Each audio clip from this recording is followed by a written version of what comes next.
To my YouTube channel world of sociology. Students, जैसा कि हम लोग जो सीरीज़ कर रहे थे सोशोलॉजी इंपॉर्टेंट क्वेश्चन की सीरीज़ 1000 क्वेश्चन की सीरीज़, उसी क्वेश्चंस को आगे मैं कंटिन्यू करेंगी। और हमने पहले 120 क्वेश्चन हम कर चुके हैं और आज हम 121 क्वेश्चन से स्टार्ट करेंगे। ओके।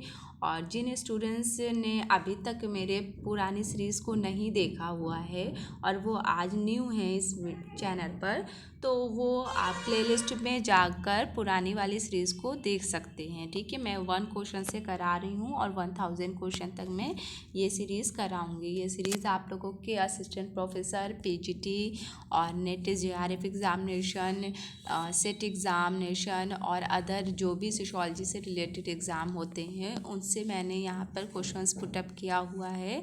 और जो भी इम्पोर्टेंट क्वेश्चन थे मैंने वहाँ पे सिर्फ उन्हीं क्वेश्चन को रखा हुआ है। ओके।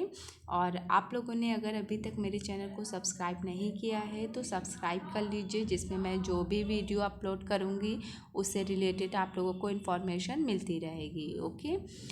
सो स्टूडेंट्स, यहाँ पर देखिए हमारा क्वेश्चन नंबर 121 है। ये स्टूडेंट आपका कथन और कारक वाला है कि ए और आर में आपको बताना है। तो ये मैंने आप लोगों को पहले भी कराया है और हमने बताया था कि हम दोनों के बीच का रिलेशन देखते हैं, मतलब दोनों एक दूसरे से कनेक्टेड हो रहे हैं कि नहीं, हमारा जो कथन है और उसका जो कारक है वो सही है कि गलत है।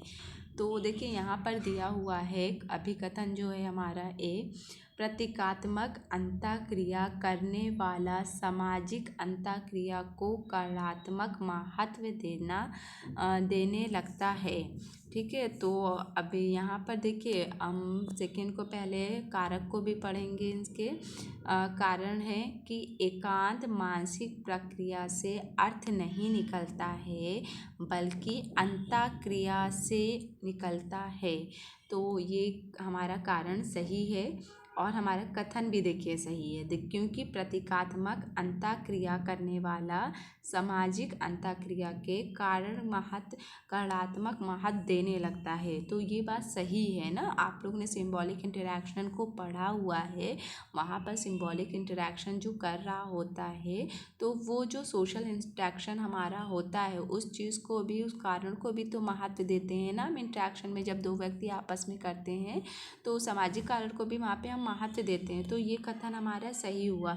और कारक अगर हम देखें तो एकांत मानसिक प्रक्रिया में अर्थ नहीं निकलता, तो ये मैंने आप लोगों को बताया था कि एकांत में हम बैठ के अकेले में बैठकर जो भी हमारी मानसिक प्रक्रियाएं होती हैं, जो भी प्रोसेस होती हैं, इंट्रैक्शन होती हैं, वो हमारा वहाँ पे अर्थ नहीं निकलता है बल्कि अंतःक्रिया से निकलता है। जब हम इंटरैक्शन करते हैं, सॉरी स्टूडेंट्स, जब हम इंट्रैक्शन करते हैं दूसरे व्यक्ति से, ठीक है, तब हमारा अर्थ निकलता है ना। इंट्रैक्शन करने से एकांत में बैठ कर नहीं निकलता। तो इसके अकॉर्डिंग हमारा कथन और कारक क्या है, दोनों सही है। ऑप्शंस पहले हम देखते हैं। ए सत्य है परंतु आर ए असत्य है परंतु आर सत्य है। ए और आर दोनों सही हैं और आर ए की सही व्याख्या है। तो अब सी है हमारा, ए आर दोनों सही हैं मगर आर ए की सही व्याख्या नहीं है।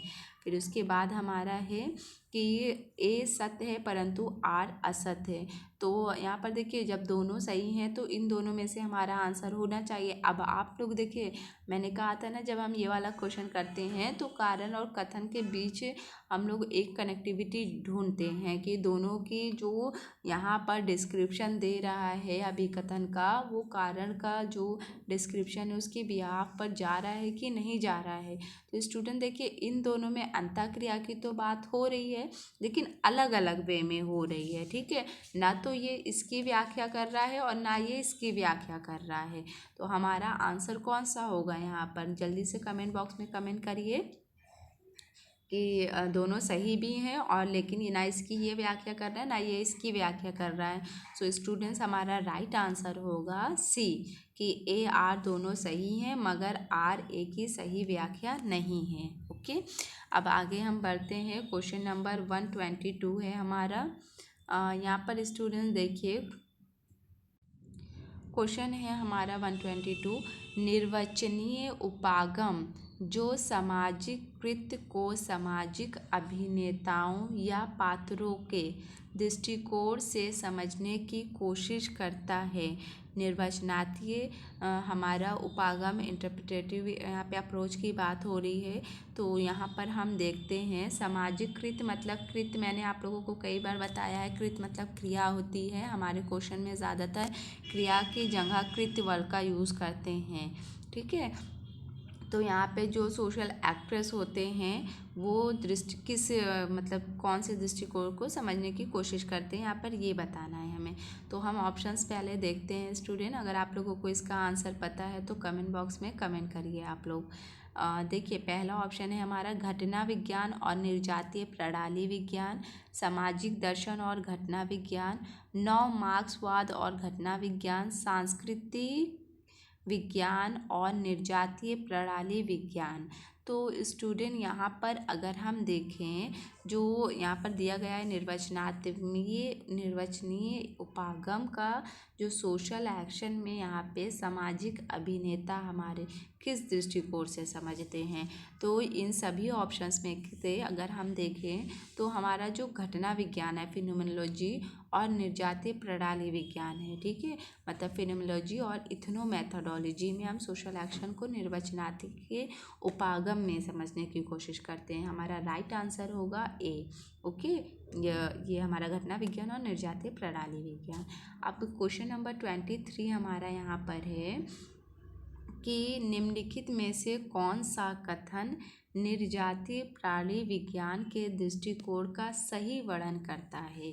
तो यहाँ पे हमको बताना है कि निर्जातीय प्राणी विज्ञान का कौन सा सही यहाँ पे वर्णन कर रहा है कि निर्जातीय प्राणी विज्ञान हमारी दोनों मेथोडोलॉजी क्या है। तो स्टूडेंट यहाँ पे पहले हम क्वेश्चन को देखते हैं हमारे ऑप्शंस क्या हैं क्वेश्चन के अकॉर्डिंग। देखिए पहला ऑप्शन है कि संपूर्ण कार्य कारण व्याख्या के लिए यह निर्धारित करना आवश्यक है सामाजिक क्रिया के उद्देश्यों को किस से बढ़ावा मिला है। तो निर्जातीय प्रणाली विज्ञान में ये आएगा कि नहीं आएगा, बताइए आप लोग जल्दी से। सेकेंड देखिए विभिन्नता समकालीन प्रचलन में है, हम उस युग में प्रवेश कर चुके हैं जहाँ कुछ भी घटित होता रहता है। तो ये तो बिल्कुल नहीं होगा हमारा। अब देखिए केवल इसीलिए लगता है कि क्योंकि लोग सामाजिक जीवन में सक्रिय रूप से लगे हैं, ठीक है। और डी हमारा यहाँ पर है कि सामाजिक संसाधनों के प्रभाव को समाज और जीव के बीच सादृश्यता के रूप में स्पष्ट किया जा सकता है। तो स्टूडेंट निर्जातीय प्रणाली विज्ञान के दृष्टिकोण से सही वर्णन हमें बताना है। तो निर्जातीय प्रणाली विज्ञान में अगर हम देखिए तो सामाजिक जीवन के सक्रिय रूप से लगे हैं वो हमारे, क्योंकि वहाँ पे सोशल लाइफ की बात होती है। तो सोशल लाइफ की बात यहाँ पे किस में हो रही है, हमारे ऑप्शन नंबर सी में। Right answer option number C होगा यहाँ पर हमारा। स्टूडेंट आगे बढ़ते हैं क्वेश्चन नंबर 124 हमारा है। यहाँ पर देखिए क्वेश्चन है ट्रोब्रियांड द्वीप में कतिपय समूहों का अनुष्ठानिक विनिमय की व्यवस्था का वर्णन करने के लिए किस पद या अवधारणा का उपयोग किया गया है। तो बहुत ही ईजी क्वेश्चन है ये, तो मैंने आप लोगों को ये क्वेश्चन पहले भी इससे रिलेटेड करा चुके हैं हम। तो आंसर जल्दी से आप कमेंट बॉक्स में कमेंट करिए क्या होगा। तो स्टूडेंट यहाँ पे देखिए टोबियाना द्वीप समूह में अनुष्ठानिक विनिमय की व्यवस्था को हम क्या बोलते हैं। आप लोगों ने इसका ऑप्शन पोर्टलैंड, जजमानी, कुलारिंग और कनूबियम दिया हुआ है। तो कनूबियम तो नहीं होगा हमारा, ना पोर्टलैंड भी मैंने आप लोगों को पढ़ाया है, जजमानी भी हम जानते हैं क्या होती है। तो टोबियाना द्वीप समूह वाला हमारा विनिमय की जो व्यवस्था थी वो क्या थी, कुलारिंग थी। ऑप्शन हमारा सी राइट आंसर होगा, ओके। अब आगे देखते हैं। यहाँ पर हमारा 125 क्वेश्चन है ये स्टूडेंट देखिए। तो यहाँ पर हमारा क्या पूछा गया है कि निम्नलिखित में से कौन घटना विज्ञान के अध्ययन से संबंध है। घटना विज्ञान फिनोमेनोलॉजी। तो यहाँ पे ऑप्शंस पहले हम देखते हैं। वैसे ये भी बहुत एकदम इजी है क्वेश्चन। आंसर आप लोग इसका बताइए क्या होगा। C.H. Cooley, Karl Marx, Edmund Husserl, R.M. MacIver. तो आप लोग सभी लोग जानते हैं घटना विज्ञान से हमारे एडमंड हर्सल जुड़े हुए हैं, ठीक है। क्वेश्चन नंबर 126 हमारा यहाँ पर है कि निर्जाति पद्धति विज्ञान के विशेष उपागम का संस्थापक किसे कहा जाता है। ठीक है, निर्जाति पद्धति विज्ञान हमारा इथनो मैथडोलॉजी के जो फाउंडर हैं वो किसको बोलते हैं, यहाँ पे इस क्वेश्चन में पूछा गया। इसका आंसर भी आप लोग सभी लोग जानते हैं, जितने लोग वीडियो देख रहे हो आप लोग। जो नहीं जानता है वैसे मैं बता ही दूंगी, लेकिन जो जानता है वो कमेंट बॉक्स में कमेंट करें। देखिए ऑप्शन में हमारे दिया गया है जॉन के गालब्रेथ, अल्फ्रेड शुर्ज, एवरिंग गफमैन, हारोल्ड गार्फिंकर। तो हमारे इथनो मैथडोलॉजी हारोल्ड गार्फिंकर, ये हम लोग बहुत अच्छे से इनको पढ़ा हुआ है। हारोल्ड गार्फिंकर को इनको हमारे निर्जाति पद्धति विज्ञान के संस्थापक हैं ये। ठीक है, अब क्वेश्चन हमारा है 27। क्वेश्चन 27 है स्टूडेंट, यहाँ पर देखिए, निर्जाति कार्य प्रणाली के बारे में निम्नलिखित में से कौन सा सही है। निर्जाति कार्य प्रणाली के बारे में तो ऑप्शंस में पहले हम देखते हैं क्या सही होगा।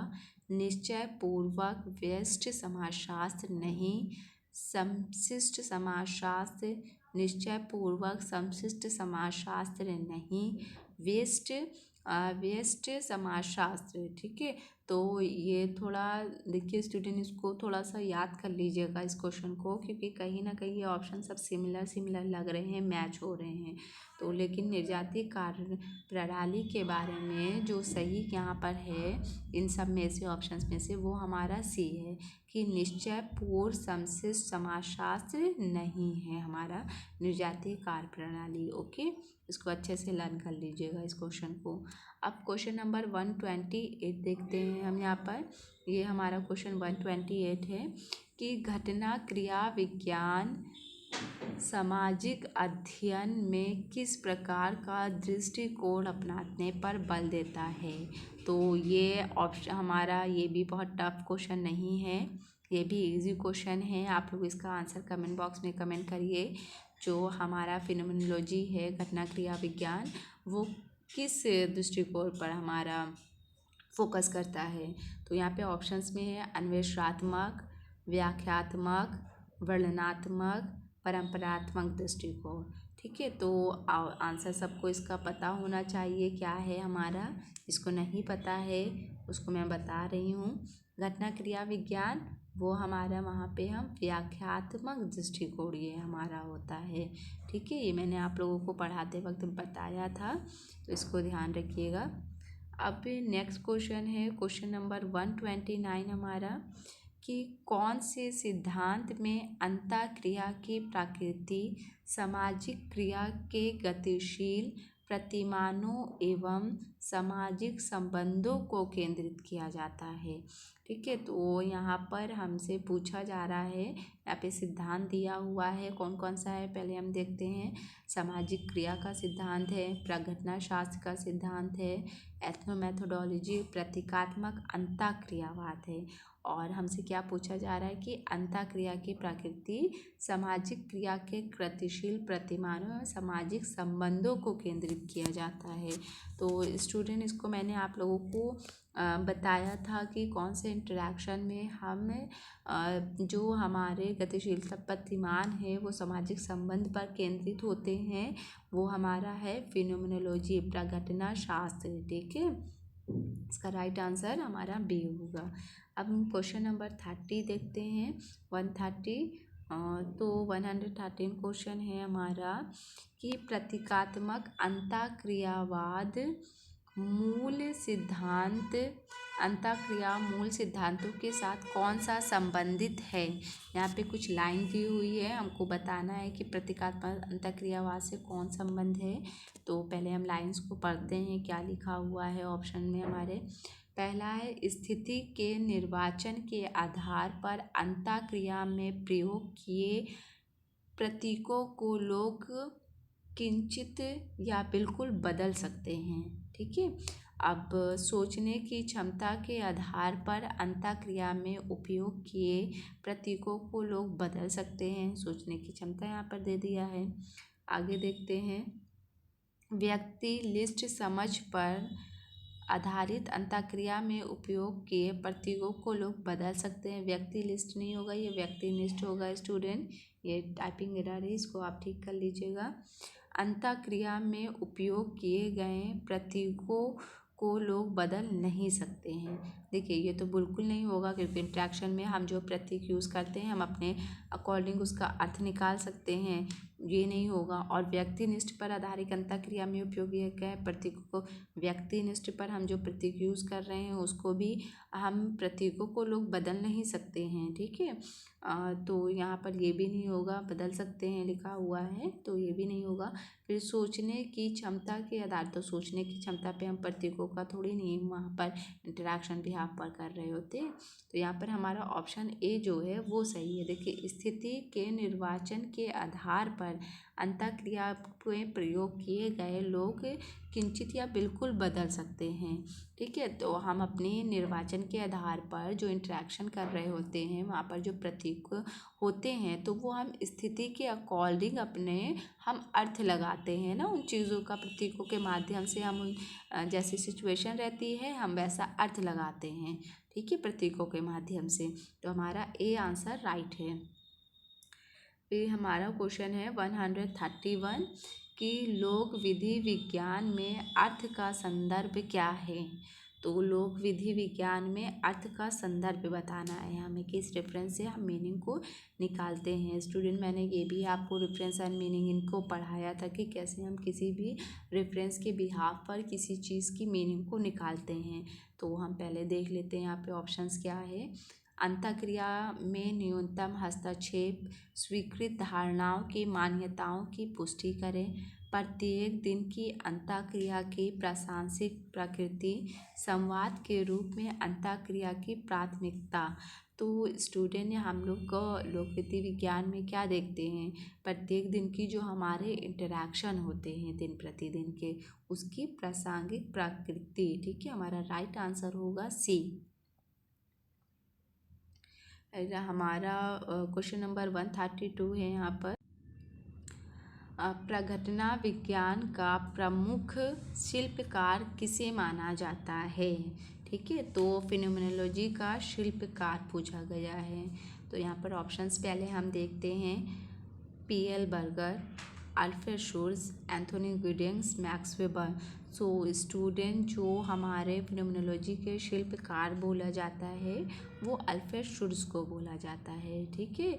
इस क्वेश्चन को याद रखिएगा, ये रिपीटेड कई बार, ये क्वेश्चन पीजीटी में खास तौर से ये क्वेश्चन कई बार आया हुआ है, ठीक है। तो याद रखिएगा कि फिनोमेनोलॉजी में जो शिल्पकार के रूप में माना जाता है वो शुल्ट्ज को माना जाता है। इससे रिलेटेड लाइन भी आती है कुछ कि प्रघटना शास्त्र में शिल्पकारी को किसने प्रयोग किया, इस टाइप की, तो उसको भी याद रखिएगा कि शिल्पकार हमारे अल्फ्रेड शुल्ट्ज से जुड़ी ये लाइनें होंगी, ठीक है। 132 हो गया है।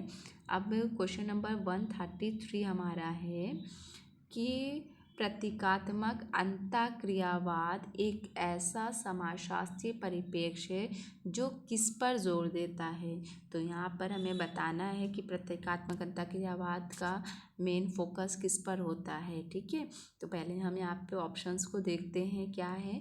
बृहद स्तरीय सामाजिक अंतःक्रिया, सामाजिक और गैर सामाजिक तत्वों के बीच अंतःक्रिया, सूक्ष्म स्तरीय सामाजिक अंतःक्रिया, मध्य क्षेत्रीय स्तर पर अंतःक्रियाएं।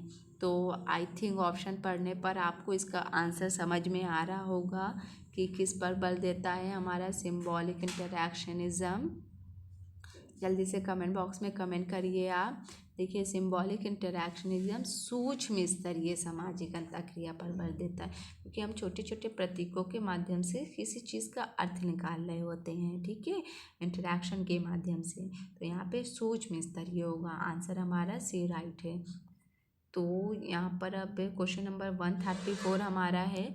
शास्त्रीय या आधुनिक समाजशास्त्रीय दृष्टिकोण के बीच मूलभूत अंतर निम्न में से दृष्टिगोचर होता है। तो यहाँ पर हम पहले ऑप्शंस को देखेंगे किसके हिसाब से ये हो रहा है। पहला ऑप्शन है हमारा वेस्ट से समष्टि दृष्टिकोण तक उन्मूलक संस्थानांतरण, समष्टि से व्यष्टि सैद्धांतिक दृष्टिकोण तथा निःशब्द संस्थानांतरण उपयुक्त में से कोई नहीं। मध्यम विन्यास के सिद्धांतों का विकास। तो स्टूडेंट ये क्वेश्चन आप लोगों को थोड़ा टफ लग रहा होगा, लेकिन शास्त्रीय हमारे क्लासिकल और मॉडर्न समाजशास्त्री दृष्टिकोण के बीच जो अंतर है वो इस चीज़ को बताता है कि वेस्ट से समष्टि दृष्टिकोण तन उन्मूलक संस्थानांतरण। ठीक है, इसको याद रखिएगा आप लोग। क्वेश्चन नंबर 135 हमारा है कि प्रघटना शास्त्र के प्रवर्तक कौन है। ठीक है, प्रघटना शास्त्र के प्रवर्तक कौन है यहाँ पे बताना। ये भी बहुत इजी क्वेश्चन है स्टूडेंट्स, इसको जल्दी से आप लोग आंसर करिए कमेंट बॉक्स में कमेंट करके।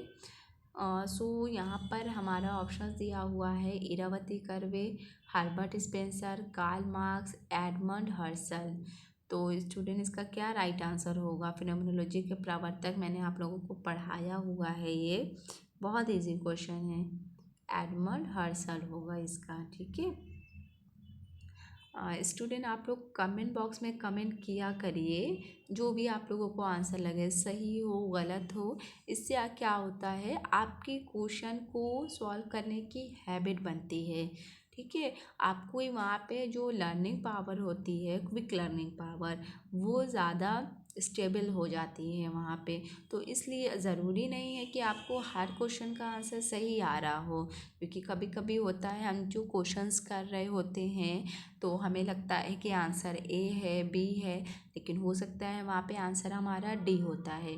तो लेकिन वहाँ पे जो हमारी इंटेलेक्चुअल पावर होती है चीज़ों को ऑब्ज़र्व करने की, समझने की, तो उसके बिहाफ पर हम लोगों के आंसर्स ठीक भी हो जाते हैं।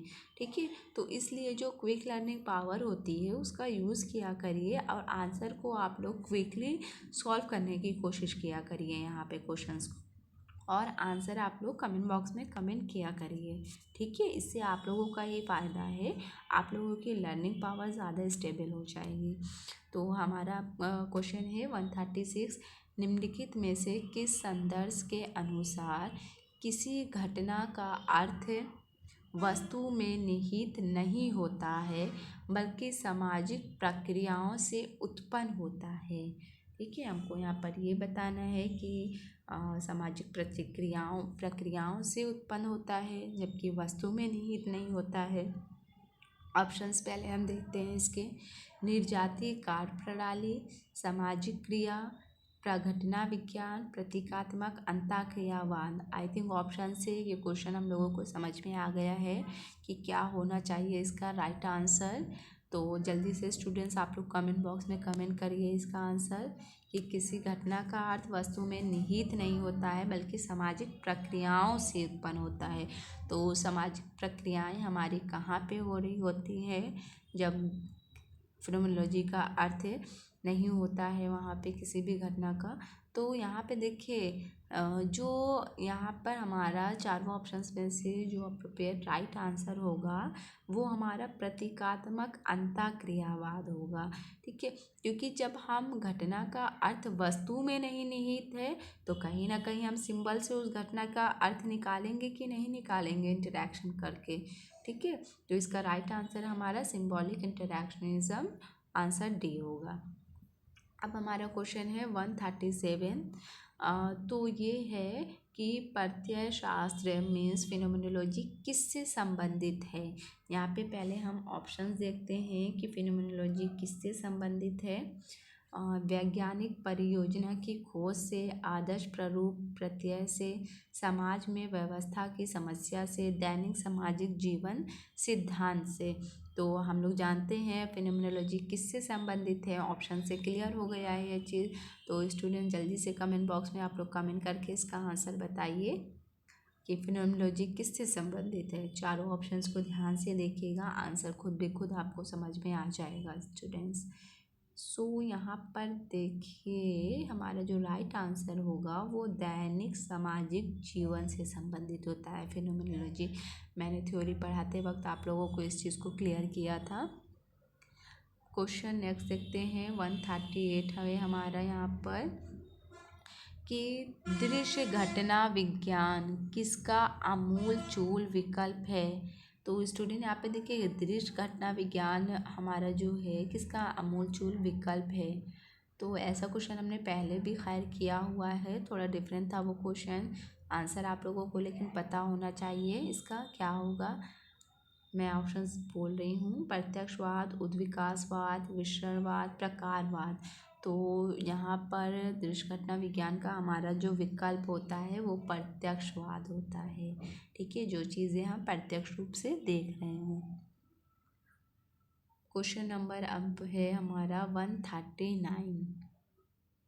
139 क्वेश्चन है कि नीचे दिए गए वक्तव्यों पर विचार करें तथा यहाँ पर क्या बताना है, तथा सही वक्त को चुने। तो आपको यहाँ पर बताना है जो ये लाइन दी हुई हैं उसमें से सही क्या है। ठीक है, तो अब हम यहाँ पर देखते हैं, सारे अंतःक्रियावादी सिद्धांत जो GH मीर द्वारा दिए गए सैद्धांतिक विश्लेषण से कर्षित हैं वर्ष। ठीक है, तो यहाँ पर स्टूडेंट देखिए ये तो सही बात है क्योंकि अंतःक्रियावाद का जो भी सिद्धांत है वो मीर से ही के सिंथेटिक जो हमारा इन्होंने थ्योरी है उसके बिहाव पर है, ये सही होगा हमारा।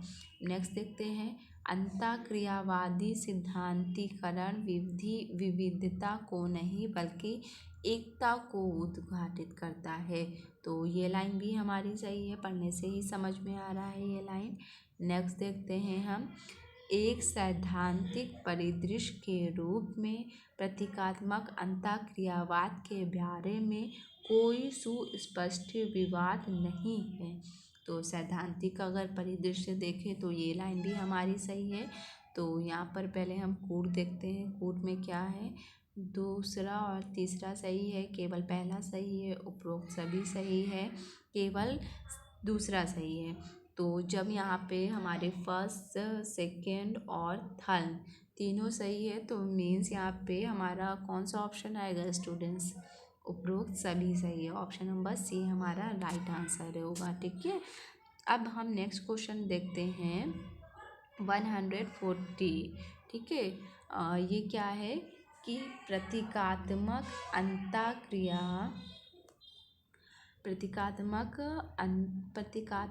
पारस्परिकता क्रियावाद अर्थ को एक सामाजिक उत्पाद के रूप में उत्पन्न रचना के रूप में पारस्परिक क्रिया करते समय लोगों की गतिविधियों को परिभाषित करने के माध्यम से समझता है।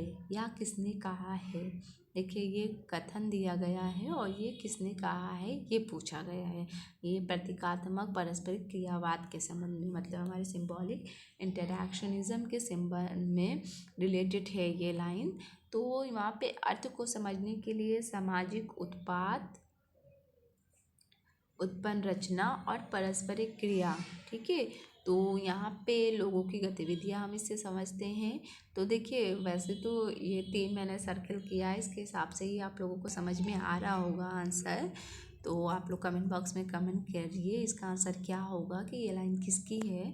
तो यहाँ पर ऑप्शंस हम पहले देखते हैं, Herbert Marcuse, Herbert Blumer, Alfred Schutz, Herbert Spencer. तो यहाँ पर स्टूडेंट्स देखिए जो सामाजिक उत्पाद के रूप में अर्थ निकालते हैं क्रिया का, या फिर उत्पन्न रचना के रूप में क्रिया का अर्थ निकालते हैं, पारस्परिक क्रिया करते समय लोगों की गतिविधियों को उन्होंने परिभाषित किया है। ठीक है, तो इसका राइट आंसर हमारा होगा हर्बर्ट ब्लूमर, जो कि यहाँ पर हमारे हर्बर्ट ब्लूमर जो इंटरैक्शंस की बात करते हैं। तो स्टूडेंट्स ये जो आपका कथन दिया हुआ था ये किसका है ये बताना था। तो इसको आप लोग अच्छे से ये कथन को याद करिएगा क्योंकि ये कथन कई बार एग्ज़ाम में आया हुआ है।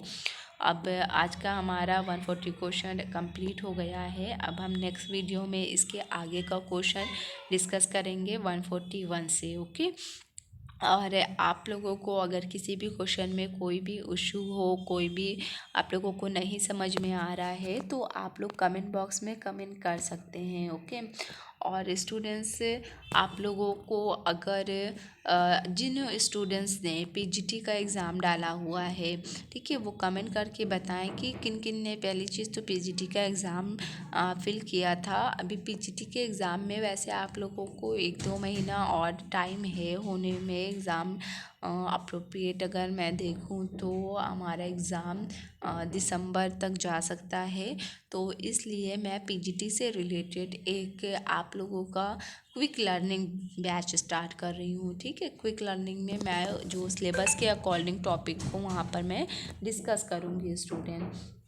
तो आप लोग उसको भी ज्वाइन करिए और आप लोग वहाँ पे उस डिस्कशन में भी रहिए, जिसमें आप लोगों को पढ़ाई के लिए हेल्प मिल सके, ओके। और आप लोगों को अगर वीडियो अच्छा लगा है तो लाइक कर दीजिए, ज़्यादा से ज़्यादा इस वीडियो को शेयर करिए, कमेंट्स कीजिए। और आप लोगों ने अगर मेरे चैनल को सब्सक्राइब नहीं किया है, सब्सक्राइब कर लीजिए। और स्टूडेंट, आप लोग मेरे टेलीग्राम चैनल से भी जुड़ सकते हैं। टेलीग्राम की लिंक मैंने डिस्क्रिप्शन बॉक्स में दे दी है। और स्टूडेंट्स, आप लोगों के लिए ये वीडियो आई थिंक बहुत हेल्पफुल रहा होगा। Thank you so much.